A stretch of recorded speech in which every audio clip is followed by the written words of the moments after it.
Hello दोस्तों, कैसे हैं आप। नेक्स्ट जेन इकोनॉमिक्स में आपका बहुत बहुत स्वागत है। अभी हम देखेंगे EPFO APFC ancient history PYQ 2002 से 2023 में अभी ईपीएफओ का पेपर होना है। तो जितने भी एंशिएंट हिस्ट्री के प्रश्न पूछे गए हैं उसको अभी हम देखेंगे। ठीक है, चलिए देखते हैं। तो पहला क्वेश्चन क्या है, ये जो अभी हम देख रहे हैं ये आपका ईयर 2002 का है। ठीक है, ईयर 2002 का। ठीक है, Nalanda university flourished during the reign of which of the following ruler. Nalanda विश्वविद्यालय किस शासक के शासनकाल में फला फूला था। ठीक है, तो इसका आंसर क्या है, देखिए ऑप्शन में क्या है, चंद्रगुप्त मौर्य, ये तो बहुत पहले थे, चंद्रगुप्त मौर्य तो बहुत पहले। उसके बाद फिर क्या है, अशोक, तो अशोक भी बहुत पहले हैं। उसके बाद फिर क्या है, तो ये भी नहीं हो जाएगा। ठीक, कनिष्का, कनिष्क भी नहीं। उसके बाद क्या है, ये हर्षा इसका आंसर है। इसका हम एक्सप्लेनेशन भी देखेंगे। ठीक है, आइए देखते हैं। तो नालंदा विश्वविद्यालय कब स्टेब्लिश्ड हुआ था, कब नालंदा विश्वविद्यालय स्टेब्लिश्ड हुआ था, तो ये जो है आपका 427 ईस्वी पूर्व में, 427 ईस्वी में गुप्ता एम्पेरर कुमार गुप्त के द्वारा स्टेब्लिश होता है। किसके द्वारा स्टेब्लिश होता है, कुमार गुप्त के द्वारा।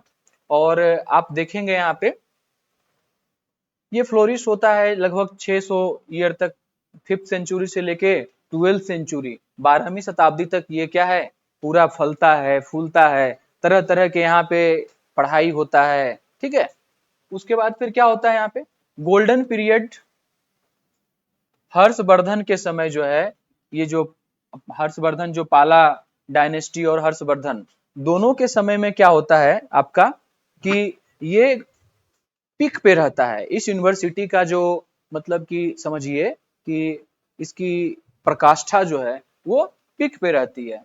फिर कुछ विद्वान इससे जो यहाँ पे आए पढ़ने के लिए, कौन कौन है वो, तो ये हो गया आपका क्या, हुएन सांग जिनको आप कहते हैं, लगभग यहाँ पे 5 साल पढ़े। तो क्वेश्चन आ सकता है कि हुएन सांग जो है वो कितने वर्षों तक नालंदा विश्वविद्यालय में स्टडी किए। ठीक है, तो ये हम कह सकते हैं कि 5 साल तक। और ये चीनी ग्रंथ का चीनी ग्रंथों में क्या किए, वो अनुवाद किए। इत्सिंग, इत्सिंग कब आए हैं यहाँ पे, 670 एडी में इत्सिंग आए। ठीक है, और 2000 स्टूडेंट करीब यहाँ पे, उनका कहना है कि लगभग यहाँ पे 2000 स्टूडेंट पढ़ते थे। ठीक, और 200 गांव का अनुदान दिया गया था, मतलब जो राजा थे वो लगभग 200 गांव जो है वो ग्रांट के रूप में दिए थे उस विश्वविद्यालय को चलाने के लिए। सांस्कृतिक संबंध क्या है, कल्चरल टाई, कल्चरल टाई जो है आपका शैलेंद्र डायनेस्टी के साथ, इसका क्या था, कल्चरल टाई था, जब मोनेस्ट्री बन रहा था नालंदा विश्वविद्यालय में। ठीक है, तो शैलेंद्र डायनेस्टी के साथ क्या था, इसका टाई अप था। ठीक है, चलिए नेक्स्ट देखते हैं। नेक्स्ट में क्या है ये, तो नेक्स्ट ये है कि यहाँ पे कौन कौन आचार्य पढ़े, कौन कौन आचार्य जो थे यहाँ पे पढ़ाई कर रहे थे। ठीक है, ये तो सबसे पहले नागार्जुना, बीपीएससी में भी क्वेश्चन आया है। बीपीएससी में क्वेश्चन क्या आया है कि नागार्जुना नालंदा विश्वविद्यालय से संबंधित रखते थे कि नहीं, तो जी हाँ, देखिए आर्यभट्ट एस्ट्रोनॉमी, नागार्जुन क्या थे, फिलोसफर थे। नागार्जुन वाज क्या, फिलोसफर। ठीक है, और आर्यभट्ट जो है वो एस्ट्रोनॉमी और मैथमेटिक्स, खगोल और गणित वहां पे। फिर क्या है आपका धर्मांतरिकी जो है वो लॉजिक, वो आपका तर्क और ज्ञान मीमांसा, इस पे। फिर क्या है कि डिस्ट्रक्शन और रीडिस्कवरी, विनाश और पुनः खोज, नालंदा विश्वविद्यालय के बारे में हम इतना कैसे जानते हैं कि इतना रहा होगा, ये पराकाष्ठा होगा, लोग कौन कौन से लोग यहाँ पे पढ़ते थे।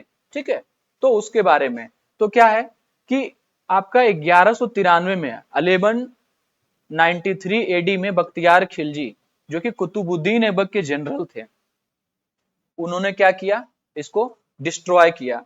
1812 में फिर क्या है आपका, ये फ्रांसिस बुचमैन जो है वो हैमिल्टन, वो स्कॉटिश सर्वेयर हैं, ये इसको देखे, आइडेंटिफाई किए। और 1861 में अलेक्जेंडर कनिंगम, जिनको क्या बोला जाता है, आर्कियोलॉजी का, भारत में आर्कियोलॉजी का फादर, तो ये कनिंगम जो है नालंदा यूनिवर्सिटी को रिडिस्कवर किए।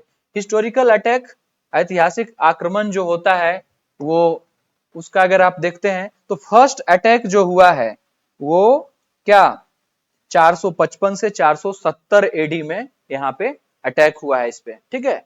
और जो हूना ट्राइब है, सबसे पहले हून जनजाति इस पे अटैक करता है। पर्पस क्या था? तो पर्पस यहाँ पे कोई साम्राज्य खड़ा करने का उस समय नहीं था।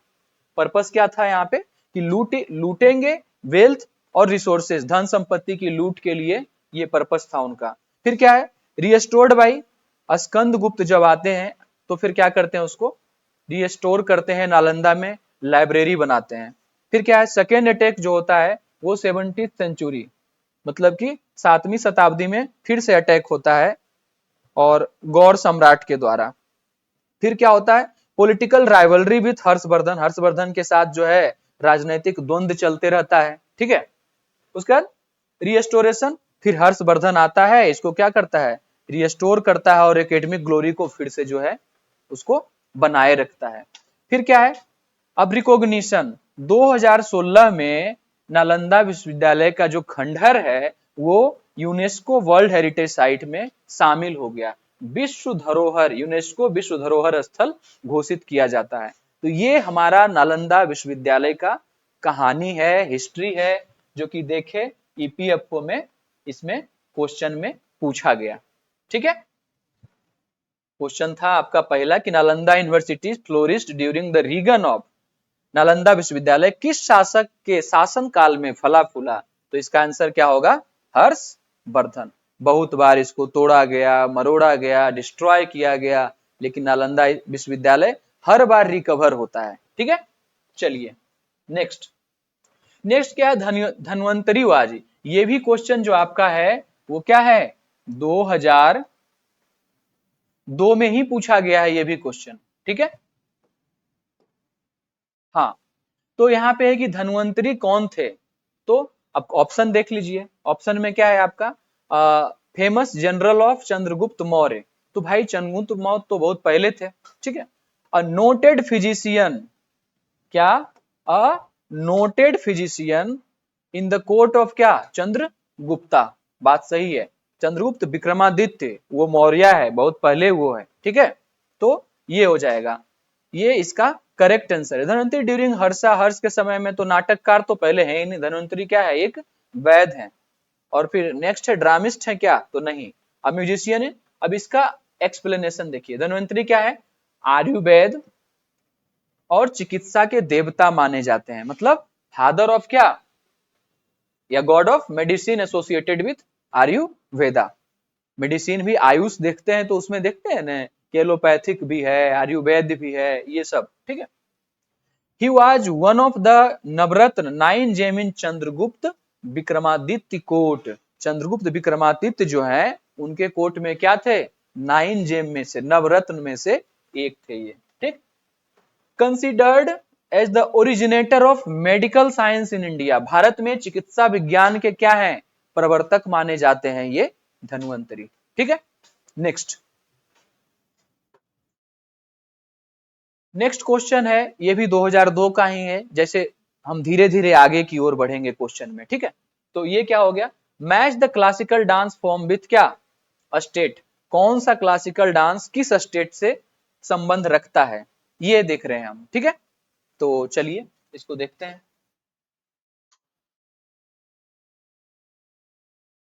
हम्म,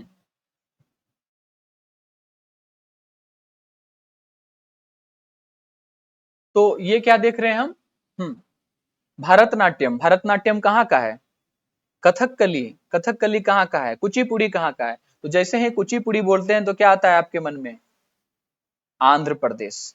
तो सबसे पहले ऑप्शन में देखिए कि सी का 4 कहाँ है, तो सी का 4 तो आपका इसमें एक है और एक इसमें है, ठीक है। दो में आपका सी का 4 है। फिर आगे बढ़ते हैं, अब ये तो इलिमिनेट हो गया, ये तो हमेशा आपको एग्जाम में तो आपको आएगा नहीं, ठीक है। तो हम क्या करेंगे, इलिमिनेट करेंगे। कथकली क्या है, सबको पता है कथकली जो है केरला से है, तो बी का 5 होना चाहिए। अब तो पकड़ा गया ये। भरतनाट्यम कहाँ का है, तो भरतनाट्यम क्या हो जाएगा, तमिलनाडु का, इसलिए B is the correct answer, ठीक है। अब इसका एक्सप्लेनेशन देखते हैं, ठीक है।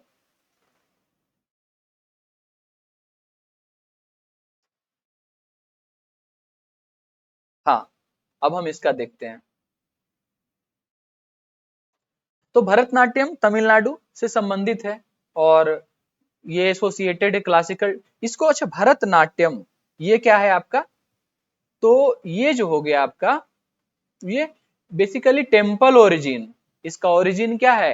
टेम्पल से, टेम्पल में ये डांस होता था, ठीक है। देखिए, बहुत सारा सिटी कल्चरल सिटी भी है, बहुत सारा सिटी क्या है आपका, आपका कल्चरल सिटी हो गया, बहुत सारा कैंटोनमेंट एरिया, आर्मी वहां पे आई, आर्मी का उस तरह से बहुत सारा सिटी क्या है आपका, बिजनेस सिटी, मुंबई मुंबई देखते हैं तो उस तरह से आगे बढ़ा है, फ्लोरिश हुआ है।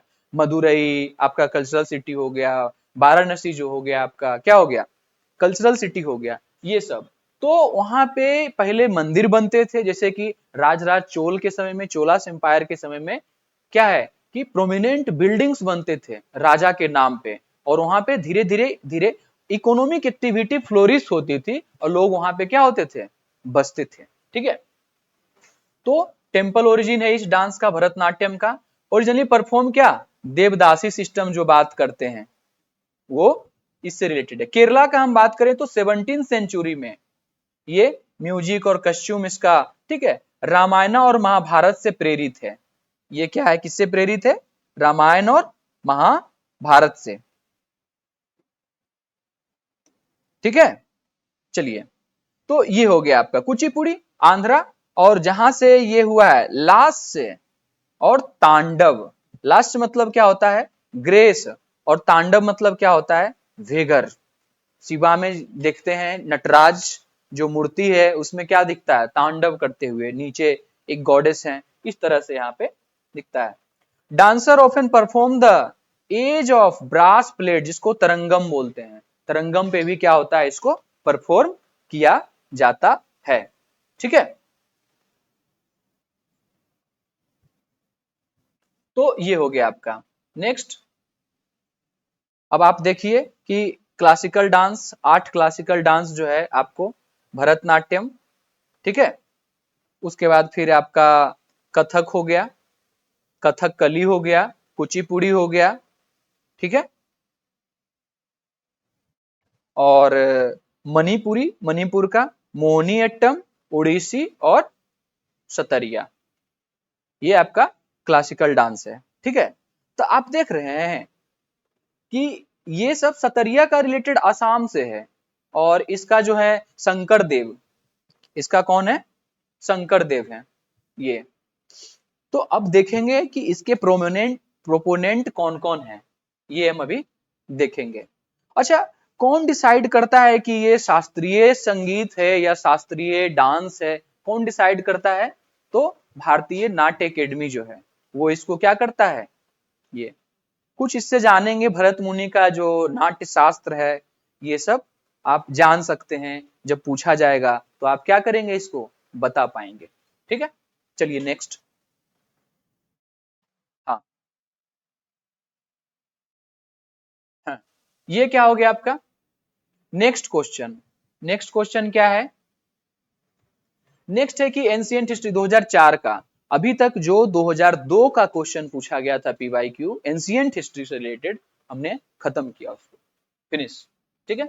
एंशिएंट हिस्ट्री पीवाईक्यू 2004, 2004 में क्या पूछा गया है, ये तो कर रहा है, मैच कीजिए, इसको मिलान कीजिए, देखते हैं। तो ये क्या हो गया आपका, पतंजलि, सबसे पहले अश्वघोष, ठीक, अश्वघोष, उसके बाद फिर क्या है, नागार्जुना, और क्या है, हाँ, अश्वघोष, नागार्जुन, पतंजलि, रामानुजा, इसको मैच कीजिए, ठीक। तो क्या हो जाएगा, अश्वघोष जो है बुद्ध चरित्र लिखे हैं सबसे पहले, तो ये हो गया आपका। उसके बाद नागार्जुन, रामानुज, तो इसका क्या हो जाएगा, नागार्जुन जो है वो माध्यमिक मार्ग, माध्यमिका सूत्र, ये लिखे हैं। पतंजलि का, तो पतंजलि का पते है, बाबा रामदेव पतंजलि का प्रोडक्ट, तो जैसे ही ये मन में आए तो क्या हो जाएगा, योग सूत्र आना चाहिए हमारे मन में। क्या आना चाहिए? योग सूत्र। फिर क्या होगा? रामानुज का रिलेशन वेदांता संग्रह से। ये आपका है, ठीक है। तो अब हम देखते हैं इसको। ये नेक्स्ट इसका इसका असुघोष क्या है? असुघोष आपके जो है 80 से 150 ईस्वी के समय में असुघोष थे। ये क्या है आपका? तो ये बुद्धिस्ट फिलोसफर हैं और पोएट हैं, ठीक। और इनका जन्म कहाँ होता है? अयोध्या में, साकेत नाम का जगह है, वहां पे अयोध्या में इनका जन्म होता है। और कंसिडर्ड किए जाते हैं, इनको माना जाता है क्या? कनिष्क के आध्यात्मिक सलाहकार। कालिदास से पहले महान भारतीय कवि में इनका नाम आता है अश्वघोष का, ठीक है। और संस्कृत भाषा में ये रचना करते हैं, क्लासिकल संस्कृत में। जो कुछ इनका लिखा हुआ जो कुछ टेक्स्ट है वो क्या है आपका?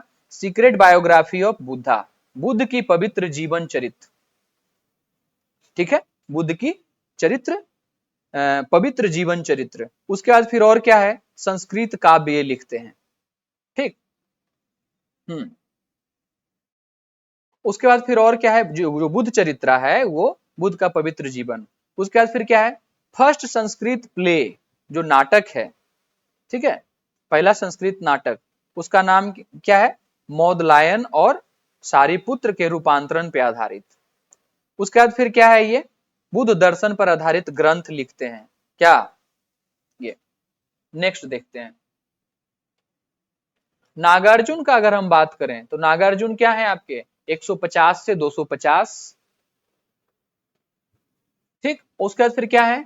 ये महायान बुद्ध चरित्र पे जोड़ देते हैं। महायान, मिडिल पाथ, ठीक है ना। एक महायान है और एक क्या है? हीनयान है। तो महायान क्या करता है? जो बुद्ध के आइडल्स है,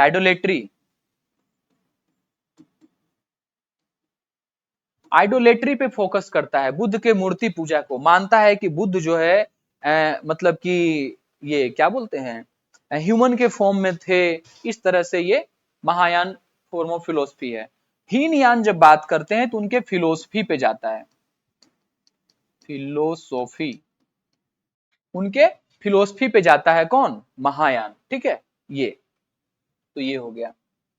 तो क्या हो गया ये? मतलब नागार्जुन बुद्धिस्ट फिलोसफर है, ये one of the most influential thinker in Asian philosophy, एशियाई दर्शन के महानतम विचारकों में से एक है। और ये क्या करते हैं? तो ये है कि आपका महायान शिक्षा का विस्तार किया इन्होंने, ठीक। और इनका जो कुछ वर्क है, इनके द्वारा जो कुछ लिखा गया है वो क्या है? Root verses of the middle way. इसका मतलब ये जो बुक का नाम क्या है? मूल माध्यम कारिका, मध्यम मार्ग का प्रमुख ग्रंथ। फिर की कंसेप्ट क्या है? ऑल फिनोमिना आर क्या? एम्प्टी, शून्य है, ठीक। They exist but lake of permanent essence. जो भी दुनिया में है वो क्या है? क्षणभंगुर है, वो क्या होगा? खत्म हो जाएगा। समझ रहे हैं? ये परमानेंट कुछ नहीं है, बात तो सही है, परमानेंट कुछ नहीं है, ठीक है। नेक्स्ट, सभी वस्तुएं शून्य, ठीक है। उसका इंस्पायर्ड फ्रॉम क्या? कॉमेंट्रीज और in Sanskrit, Chinese, Tibetan, Korean, Japanese. जो नागार्जुन है, चूंकि नागार्जुन कहाँ थे? नालंदा विश्वविद्यालय में, तो सब लोग वहां से अलग अलग कंट्री से आते थे, तो इस पे आधारित जो है वो इंस्पायर्ड है, उसके स्टोरी से, हर चीज से ये क्या है? इंस्पायर्ड है, ठीक है। नेक्स्ट,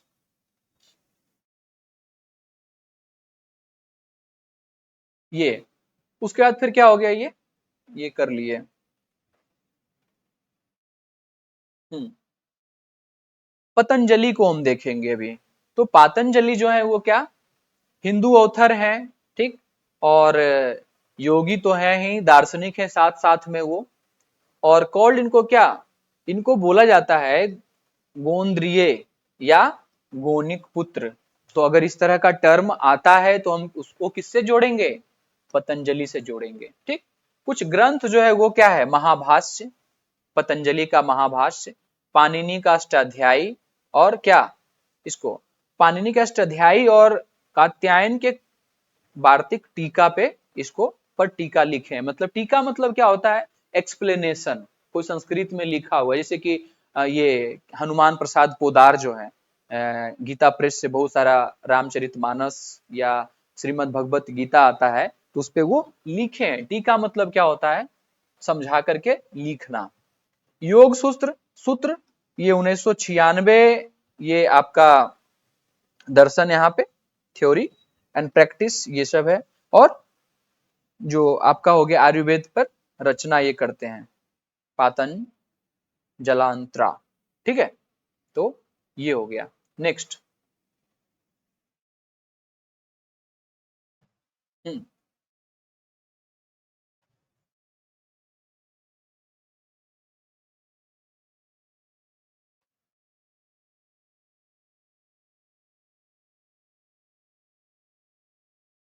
अब रामानुजाचार्य के बारे में हम देख रहे हैं। रामानुजाचार्य जो हैं वो क्या है? वो आपके 1017 से लेकर के 1137 तक रामानुजाचार्य रहे। कहाँ पे इनका जन्म होता है? तमिलनाडु में जन्म होता है। ठीक है, श्री पेरुम्बदूर तमिलनाडु में इनका जन्म होता है। महान हिंदू दार्शनिक तो है ही, ये हिंदू फिलोसफर है, रिफॉर्मर है, फाउंडर ऑफ क्या जो बोलते हैं ना, विशिष्ट द्वैत। तो विशिष्ट अद्वैत वेदांत के क्या है? ये फाउंडर हैं, प्रोपाउंडर हैं। ठीक है, क्वालिफाइड नॉन डुअलिज्म की फिगर क्या है? तो ये वही वैष्णविज्म ट्रेडिशन, लॉर्ड विष्णु को ये पूजा करते हैं। ठीक है, श्री वैष्णव संप्रदाय के। फिलोसफिकल आइडिया उनका क्या है? तो भक्ति मीन्स क्या है? उनका मानना है कि भक्ति का मतलब होता है मोक्ष, यानी मुक्ति के लिए भक्ति को सर्वोत्तम मार्ग माना गया है रामानुजाचार्य के द्वारा। ठीक है, बिलीव्ड क्या? वर्ल्ड एंड ब्राह्मण। ठीक, बोथ मतलब जगत और ब्रह्म दोनों को, दोनों वास्तविक और अभिभाज्य है। मतलब आप धरती को, विश्व को ब्रह्म से अलग नहीं कर सकते हैं। डुअलिज्म का बात यहाँ पे नहीं है, नॉन डुअलिज्म है। अब ब्रह्म क्या है? ज्ञान। ठीक है, तो आप उसको अलग नहीं कर सकते हैं। ठीक है, ब्रह्म क्या है? पर्सनल गॉड, विष्णु, अर्थात व्यक्तिगत ईश्वर। एडवोकेट क्या? तो ये क्या करते हैं? प्रपति मार्ग, ईश्वर के प्रति आत्मसमर्पण और सामाजिक समानता का समर्थन, समता का समर्थन करते हैं ये। ठीक है, मेजर वर्क इनके द्वारा कुछ लिखा गया, श्री भाष्य, कमेंट्री ऑन क्या? ब्रह्मसूत्र, ब्रह्मसूत्र पे भाष्य लिखे हैं ये। ठीक, फिर क्या है? भगवत गीता भाष्य, गीता पर ये टीका लिखे हैं। उसके बाद वेदांत शिक्षाओं का ये सार। ठीक है,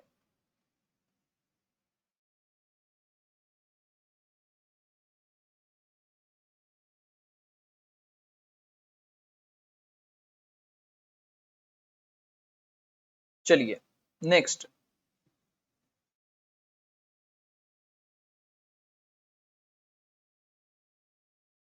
रामानुजाचार्य जो है हमको कौन सा विरासत दे करके गए? तो ये आपका है, ये कास्ट डिस्क्रिमिनेशन को क्या करते हैं रामानुजाचार्य? अपोज करते हैं, oppose caste discrimination. Open temple for all, सबके लिए बोलते हैं कि टेम्पल सब जाएगा।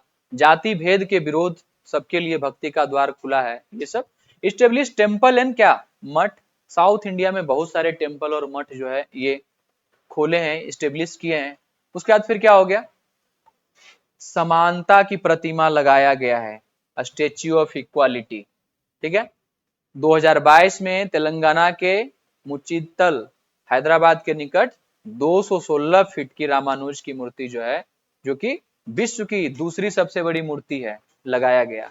तो आपको अगर कोई पूछे कि समानता का प्रतिमा, स्टेच्यू ऑफ इक्वालिटी भारत में किनको है, किनको बोलते हैं? रामानुजाचार्य का मूर्ति को स्टेच्यू ऑफ इक्वालिटी बोला जाता है। ठीक है, चलिए अब क्वेश्चन 2004 का ही क्वेश्चन है ये, मैच कीजिए किंग और डायनेस्टी से।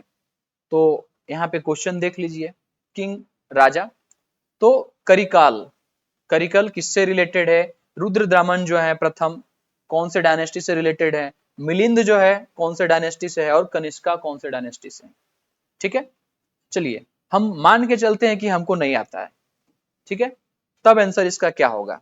तो आप किसको जान सकते हैं, मिलिंद पाहो, तो मोटा मोटी किससे आप जोड़ सकते हैं इसको, सी का आंसर क्या होना चाहिए, ये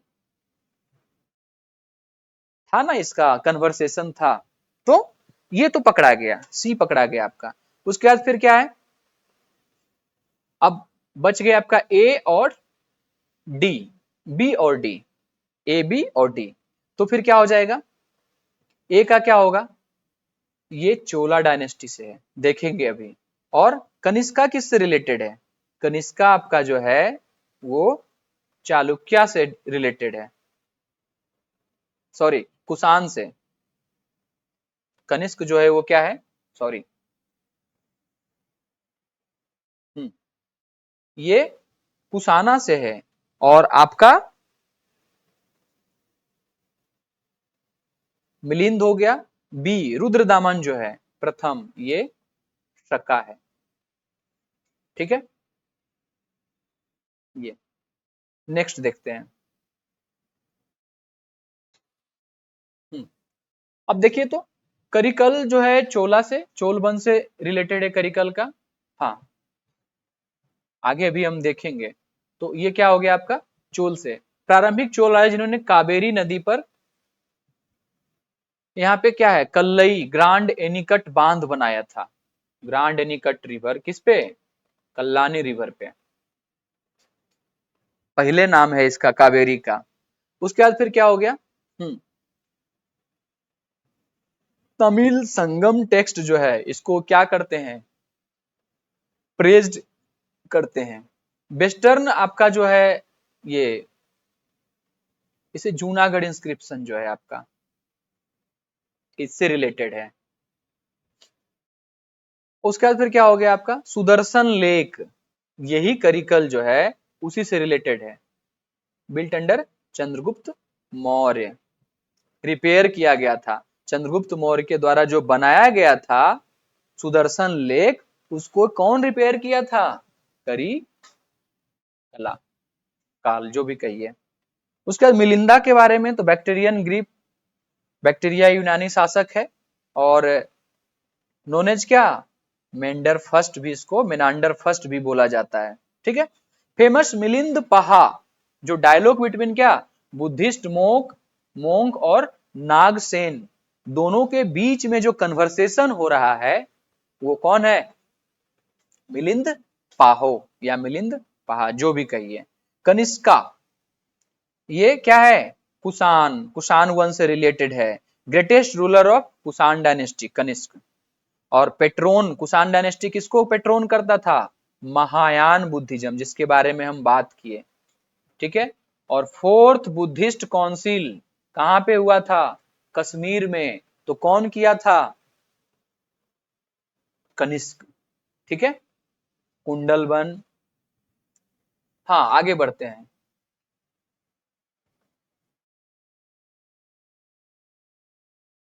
अब हम देखेंगे कि चोला एम्पेरर और उसके समकालीन कौन कौन से माने डायनेस्टी था। तो आप देखिए यहाँ पे सबसे पहले,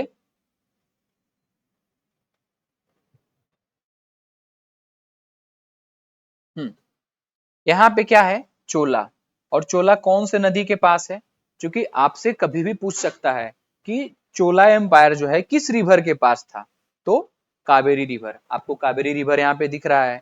पांड्या, ये नीचे पांड्या है, ठीक है, चोल पांड्य। अब देखिए यहाँ पे मदुरई से सटता है पांड्य, ये, ठीक है, आप देख रहे हैं यहाँ पे। उसके बाद फिर आप कलिंगा देखेंगे, तो कलिंगा कहाँ पे, उड़ीसा, कलिंगा दिख रहा है, महानदी यहां से जा रही है इस तरह से, तो उसके नजदीक है, दिख रहा है आपको। उसके बाद मगध जो देखते हैं, मगध का रीजन, ऐसे तो मगध बहुत दूर तक था, लेकिन इस समय, इस एडी में हम बात कर रहे हैं, ये मगध एरिया आपका है, ठीक, आपको ये दिख रहा होगा, ठीक है। चलिए, चोल चेर पांड्य, सब नीचे वाला एरिया में, इस एरिया में। ठीक है, चलिए।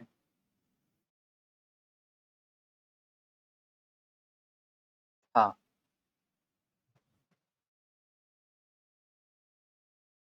हम्म, फिर क्या हो गया? अब ये 2012 का क्वेश्चन हम देख रहे हैं। क्या देख रहे हैं हम? 2012 का क्वेश्चन। ठीक। करें कि पुरातात्विक अध्ययनों से यह सिद्धांत मिलता है कि archaeological studies suggest that theory, कौन सा? ऑल कंटिनेंट वेयर क्या settled with human societies about क्या सेम टाइम, सभी महाद्वीपीय लगभग एक ही समय पर मानव समाज में बस गए थे। पहला तो गलत है। सबसे पहले ह्यूमन बीइंग जो आया वो कहाँ पे आया? अफ्रीका, अफ्रीकन कंटिनेंट में। तो पहला स्टेटमेंट क्या हो गया? गलत। फर्स्ट स्टेटमेंट रॉन्ग है। सभी महाद्वीपीय लगभग एक ही समय पर, तो ये गलत हो गया। Farming society develop before hunting और गैदरिंग। पहले, अच्छा बताइए आप कि पहले ये हंटिंग और गैदरिंग करते होंगे, शिकार पहले करते थे कि पहले एकाएक फार्मिंग होने लगा? फार्मिंग होने के लिए क्या चाहिए? सेटलमेंट चाहिए। क्या चाहिए? सेटलमेंट। आप घर बनाने लगेंगे, रहने लगेंगे, गौ पालन करने लगेंगे, मवेशी उनका होगा तब। तो पहले, उससे पहले क्या होगा? गुफा में रहते थे और हंटिंग करते थे। तो ये भी स्टेटमेंट क्या हो जाएगा? गलत।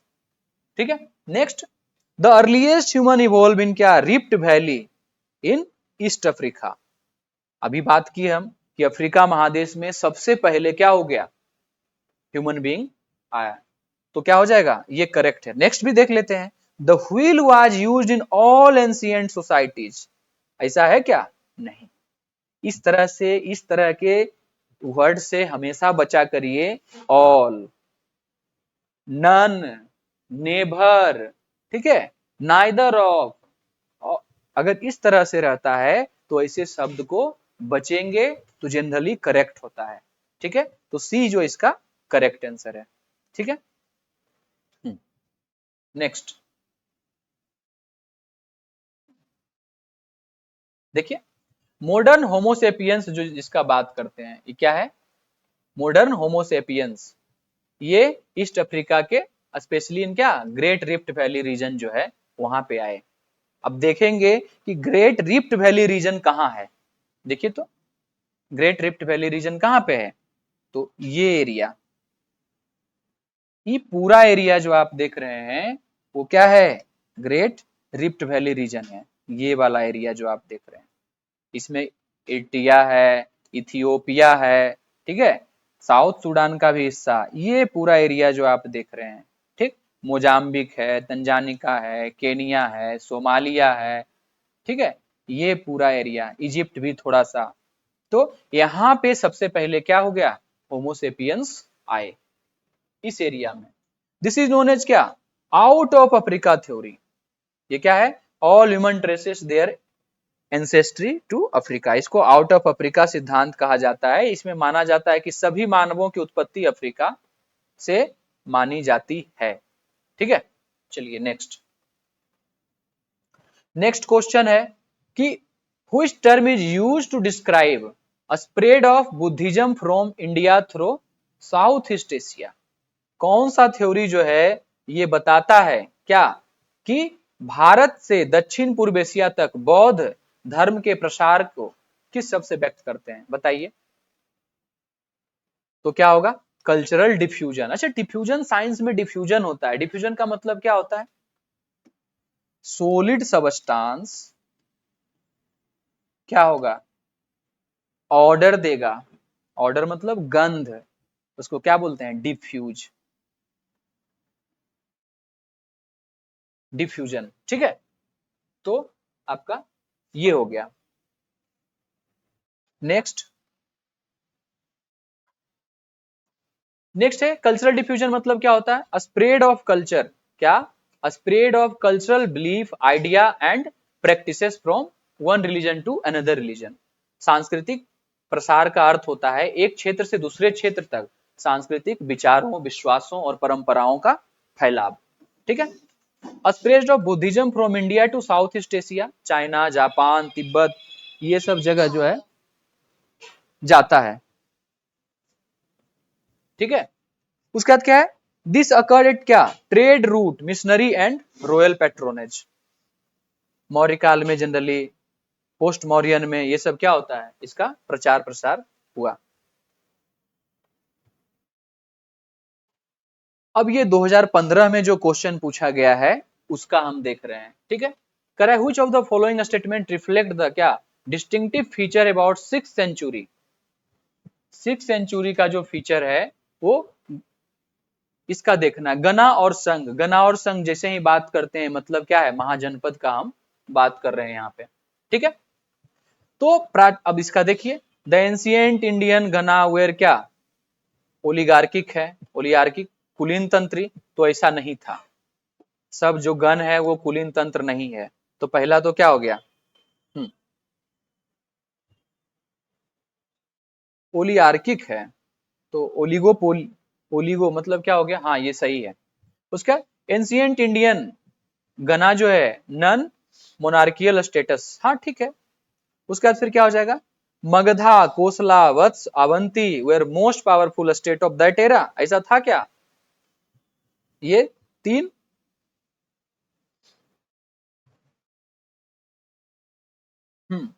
और क्या है, procedure of Buddhist monk monastic order, जिसको संघ, वेर क्या, पैटर्न ऑन संघा पॉलिटिक्स, बौद्ध संघ की कार्य प्रणालियां गणराज्य की रणनीति पे आधारित था। तो करेक्ट क्या होगा, 1, 2 और 4, 1, 2 और 4। ठीक है, नेक्स्ट 6th सेंचुरी का बात कर रहे हैं हम यहाँ पे, इसको ध्यान में रखना होगा इसका। हाँ, तो आप देखिए तो गण और संघ क्या है, गण या संघ ऐसे कुलीन गणराज थे जहां सत्ता किसी एक राजा की ना होकर क्षत्रिय कुलों के समूह को होता था। मतलब लोगों के ग्रुप ऑफ पीपल जो है वो क्या करते थे, राज करते थे। डिसीजन वेर मेड क्या, सब के आधार पे, असेंबली लगता था, काउंसिल लगता था, उस आधार पे डिसीजन लिए जाते थे। ठीक है, फेमस गना जो देखते हैं वो क्या है, तो आप कन्फेडरेसी, मल, शाक, बुद्धा का जो है शाक था। ठीक है, ये उसका बुद्धिस्ट मोनेस्टिक संघा जो है रूल क्या है यहाँ पे, तो राजनीतिक प्रणाली पे आधारित थी, रिपब्लिकन असेंबलीज। उसके बाद फिर क्या है, द मगध, कौशल, बत्स, अवंती, ये मेंशन्ड है पावरफुल मोनेस्टी में, गण में नहीं। तो ये क्या हो जाएगा, पावरफुल मोनार्की में था, गना में नहीं। वहां पे पूछा गया था गण, इसीलिए वो तीसरा ऑप्शन जो है वो क्या हो गया, गलत हो गया। अब आप देख सकते हैं कुछ जो हमारा 16 महाजनपद है उसको देखिए, वो क्या है, अंग, तो आप इसका चंपा, और यही अंग जो गणराज्य था, जो भी कहिए, ये महाजनपद, इससे रिलेटेड कौन है, कर्ण। ठीक है, अंगिका भाषा, ये एरिया वर्तमान में मुंगेर और भागलपुर। मगध का बात करें तो गिरिब्रज, इसका राजधानी राजगीर, वर्तमान में बिहार में, गया और पटना मॉडर्न लोकेशन के आसपास। काशी जो है तो काशी वाराणसी देख ही रहे हैं, बनारस। वत्स, कौशाम्बी इसका कैपिटल और इलाहाबाद, प्रयागराज जिसको बोलते हैं। कोसला, श्रावस्ती, ईस्टर्न उत्तर प्रदेश। ये सोरसेन जो है वो क्या है, मथुरा, और मथुरा तो अभी वर्तमान में। पंचाल जो देखते हैं जहां से द्रौपदी थी वो कहां पे है, तो आपका कंपलिया, मतलब वेस्टर्न उत्तर प्रदेश के पास। कुरु, इंद्रप्रस्थ, तो इसमें क्या आ जाएगा, मेरठ, साउदर्न हरियाणा, दिल्ली के, दिल्ली वाला जो रीजन है वो। मत्स्य जो है वो क्या है, विराटनगर इसका राजधानी, और कहा अभी वाला जो एरिया है वो जयपुर। चेदी जो महाजनपद है वो बांदा के पास, और ये बुंदेलखंड का रीजन है। आवंती जो है उज्जैन इसका राजधानी, ठीक है, और मध्य प्रदेश और मालवा वाला रीजन जो है ये आपका हो गया। फिर गंधार जो है तक्षशिला, रावलपिंडी वाला जो एरिया है। कम्बोज जो है वो क्या, पूछा, ये राजौरी, ये कश्मीर का एरिया हो गया। फिर अमास अस्मका जो है वो क्या है आपका, बैंक ऑफ गोदावरी रिवर के पास। बज्जी जो महाजनपद है वैशाली का एरिया, और मल जो है वो क्या है, कुशीनारा देवरिया यूपी जो भी है ये आपका महाजनपद है। ठीक है, नेक्स्ट।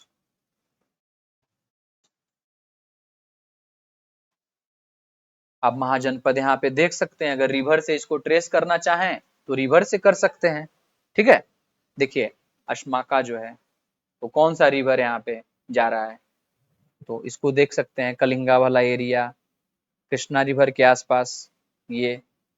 उसके बाद फिर आप मत्स्य जो है या विराटनगर जिसका है, तो ये सब एरिया आप देख सकते हैं। चेदी जो है नर्मदा रिवर के आसपास देखिए है चेदी।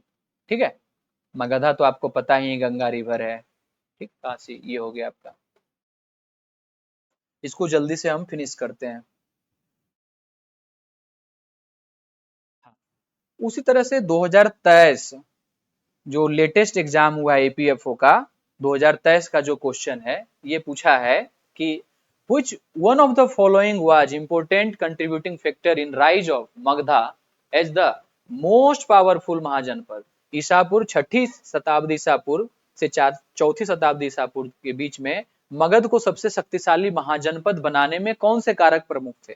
देखिए ऐसे कारक जनरली रहेगा तो क्या बोलेंगे, वहां पे खनिज का होना, आयरन ओर का होना, एलिफेंट होता था, सोनपुर मेला जो है वहां पे क्या एनिमल ट्रेड होता था, तो और एलिफेंट वगैरह वहां पे सेल और परचेज होता था। एलिफेंट क्या है, युद्ध में ऊंचा होता है, ऊंचा से जैसे ही हम चलाएंगे, तीर हो भाला हो तो हमको क्या मिलेगा, ऊंचाई पे टाइगर हिल, कारगिल वाला जो युद्ध है वहां पे भी ऊंचा वाला जो एरिया है। ठीक है, तो जहां भी ऊंचाई पे जाएंगे, और हाथी ऐसे भी क्या है पहलवान है, वैसे भी सूंड से मार देगा। तो हाँ, हाथी के साथ समस्या क्या है कि स्पीड उसका कम है। ठीक है, तो बाद में जो घुड़सवार थे मुगल वगैरह जो है, जो अरब से जो भी लोग आए, नादिर शाह ये सब जो ईरान से, तो वो सब घोड़ा मतलब फास्ट था वहां पे। तो पैटर्न ऑफ वारफेयर चेंज हुआ। तो क्या बोलेंगे यहाँ पे इसका उत्तर, आप इसी में देखिए कि easy access to rich gold mine. Gold का कहानी से युद्ध का और मजबूती का क्या मतलब है, अभी भले गोल्ड ज्यादा हो तो क्या होगा, मतलब हमारा करेंसी मजबूत हो जाएगा, गोल्ड रिजर्व। सुपीरियर घुड़सवार सेना, जी नहीं। एन एग्रीकल्चरल प्रोडक्टिव रीजन, ये था, टैक्स ज्यादा आ रहा था। रिपब्लिकन सिस्टम नहीं था यहाँ पे, लेकिन पूरा बताए समझ में आया, टैक्स था, फर्टाइल लैंड था, चूंकि गंगा का मैदान है, गंगा गंडक ये सब। ठीक है, तो ये हो गया आपका। नेक्स्ट, अब आप देखिए मगध एम्पायर जब हम बात करेंगे तो मगध एम्पायर के नीचे में हरियंका, उसके बाद शिशुनाग, नंद डायनेस्टी। हरियंका में देखेंगे बिंबिसार, और कौन, अजात शत्रु, उदयन। शिशुनाग में क्या देखेंगे, शिशुनाग और कालाशोक। नंद डायनेस्टी में महापद्नंद, धनानंद, चंद्रगुप्त मौर्य, जो मौर्यन एम्पायर का बात कर रहे हैं। ये मगध रीजन का कहानी है। ये क्या हो गया, मगध रीजन का कहानी।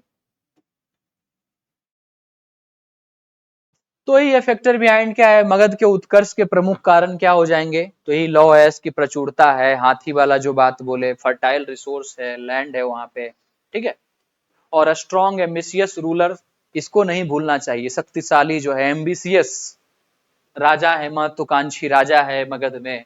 तो अजात शत्रु, बिंबिसार, महापद्नंद, ये सब उस राजन, उस सब एरिया का जो है सोवर्निटी को, स्वायत्ता को बनाए रखा।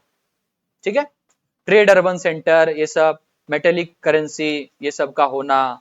ठीक है, टोल एंड टैक्सेस का होना, तो ट्रेजरी को क्या करता है, वैसे में मजबूत करता है, ज्यादा खजाना रहेगा, ज्यादा एक्सपेंसेस आप सेना पे कर पाएंगे। ठीक है, ये ओपन अनऑर्थोडॉक्स सोसाइटी, उदार और नवीनों क्या मेसी समाज था।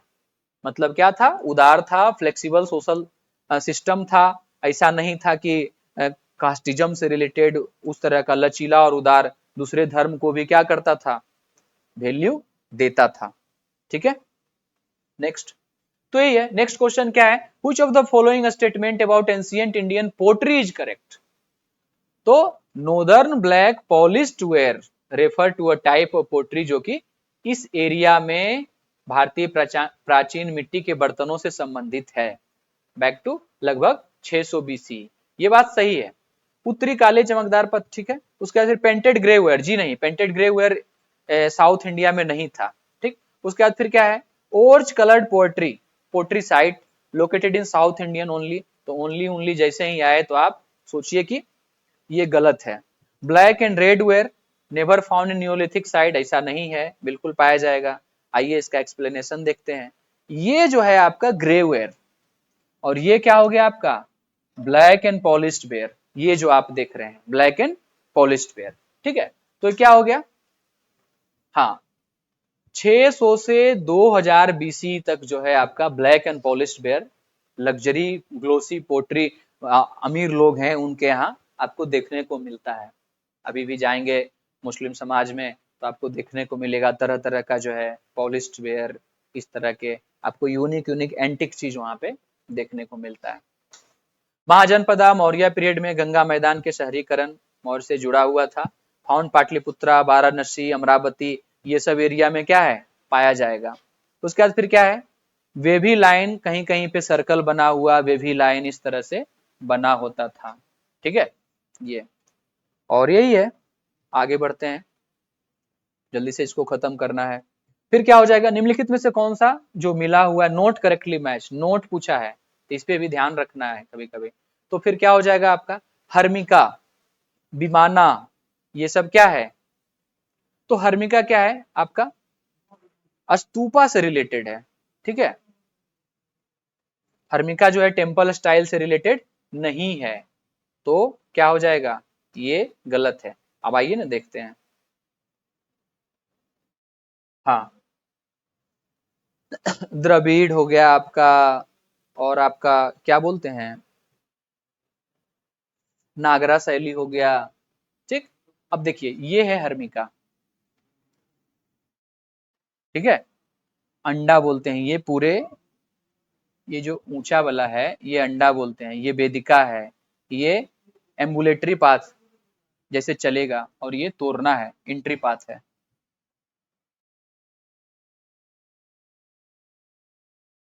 उसके बाद फिर क्या हो गया, कौटिल्य का अर्थशास्त्र डिस्क्राइब करता है एबिलिटी ऑफ वेराइटी ऑफ क्या, पर्ल फ्रॉम, मतलब कौटिल्य के साथ किस स्थान में मोतियों की विविधता का उल्लेख किया है। तो क्या है, मौर्य रीजन, मदुरै, ये मदुरै रीजन।